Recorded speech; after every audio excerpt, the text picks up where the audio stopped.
Hello welcome back to my channel. അപ്പോൾ ഇന്നത്തെ നമ്മുടെ റെസിപ്പി വീട്ടിലെപ്പോഴുള്ള ചേരുവകൾ വെച്ചിട്ട് വളരെ ഈസി ആയിട്ട് തയ്യാറാക്കിയെടുക്കാൻ പറ്റും നല്ല ടേസ്റ്റി ആയിട്ടുള്ളതായ ഒരു ബ്രേക്ക്ഫാസ്റ്റ് റെസിപ്പിയാണ്.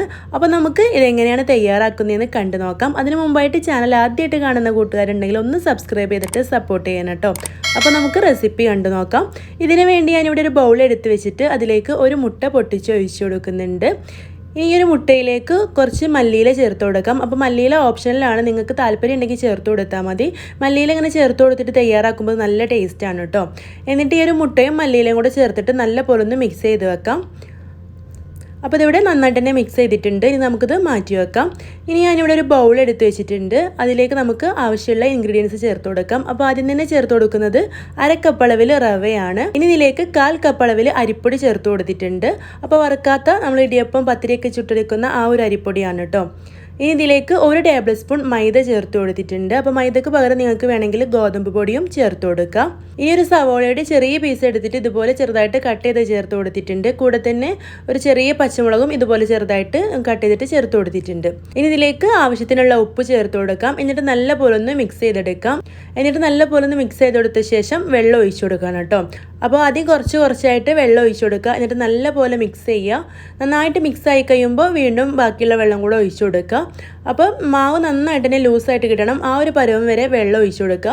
ഇനി നമുക്കിതൊരു 10 മിനിറ്റ് ഒന്ന് അടച്ചു വെച്ചിട്ട് മാറ്റി വെക്കാം.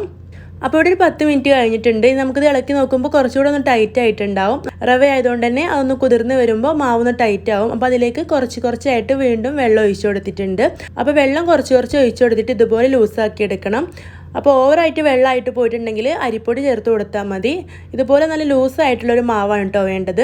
അപ്പോൾ ഞാനിവിടെ അപ്പച്ചട്ടി ഗ്യാസ് സ്റ്റോപ്പിൽ വെച്ച് കൊടുത്തിട്ടാണ് ചുട്ടെടുക്കുന്നത്. ഒരല്പം ഓയിലാക്കി കൊടുത്തിട്ടുണ്ട്. ചട്ടി നന്നായിട്ട് ചൂടായ ശേഷം ഇതുപോലെ മാവ് ഒഴിച്ചു കൊടുക്കുക. നമ്മൾ നീർദോശയൊക്കെ ചുട്ടെടുക്കുന്ന പോലെയാണ് കേട്ടോ ഇതിലേക്ക് മാവ് ഒഴിച്ചെടുക്കേണ്ടത്. നല്ല ലൂസായിട്ടുള്ള മാവ് ഒന്ന് അടച്ച് വെച്ച് വേവിച്ച ശേഷം ഇതിൻ്റെ മുകളിൽ ഞാൻ ഒരല്പം ഓയിലാക്കി കൊടുത്തിട്ടുണ്ട്. അത് ഓപ്ഷനിലാണ്, പെട്ടെന്നൊന്ന് മൊരിഞ്ഞ് കിട്ടാൻ വേണ്ടിയാണ് അങ്ങനെ ചെയ്തത്. ഇനി ഇതിലേക്ക് നമ്മൾ ആദ്യം മിക്സ് ചെയ്ത് വെച്ചിട്ടുള്ള ആ ഒരു മുട്ടയും മല്ലിയിലയും കൂടി ഇട്ടുള്ള മിക്സ് ഇതിൻ്റെ മുകളിലായിട്ട് ഇതുപോലെ ഒന്ന് എല്ലായിടത്തും തേച്ച് കൊടുക്കാം. എന്നിട്ടൊന്ന് തിരിച്ചിട്ടിട്ട് ഒന്ന് വേവിച്ചെടുക്കാം. അപ്പോൾ ഇത് നന്നായിട്ട് തന്നെ മൊരിപ്പിച്ചെടുക്കുകയാണെങ്കിൽ നല്ല ടേസ്റ്റാണ്. അപ്പോൾ ഞാനിവിടെ ഒന്ന് ചുട്ടെടുത്തിട്ടുണ്ട്. ബാക്കിയുള്ളതും ഇതുപോലെ ചുട്ടെടുക്കാം. അപ്പോൾ നമ്മുടെ ഈ ഒരു ബ്രേക്ക്ഫാസ്റ്റ് റെസിപ്പി ഇവിടെ റെഡി ആയിട്ടുണ്ട്. വളരെ ഈസിയാണ്, അതുപോലെ തന്നെ നല്ല ടേസ്റ്റുമാണ്. കറി ഇല്ലാതെ കഴിക്കാനായിട്ട് തന്നെ നല്ല ടേസ്റ്റാണ്. അപ്പോൾ നിങ്ങൾ എന്തായാലും ട്രൈ ചെയ്ത് നോക്കണം, നിങ്ങൾക്ക് ഇഷ്ടമാവും. അപ്പോൾ വീഡിയോ ഇഷ്ടമായിട്ടുണ്ടെങ്കിൽ ലൈക്ക് ചെയ്യാനും ഷെയർ ചെയ്യാനും നിങ്ങളുടെ അഭിപ്രായം കമൻറ്റ് ആയിട്ട് അറിയിക്കാനൊന്നും മറക്കരുത്. ഇതുപോലുള്ള നല്ല വീഡിയോസായിട്ട് വീണ്ടും കാണാം. താങ്ക്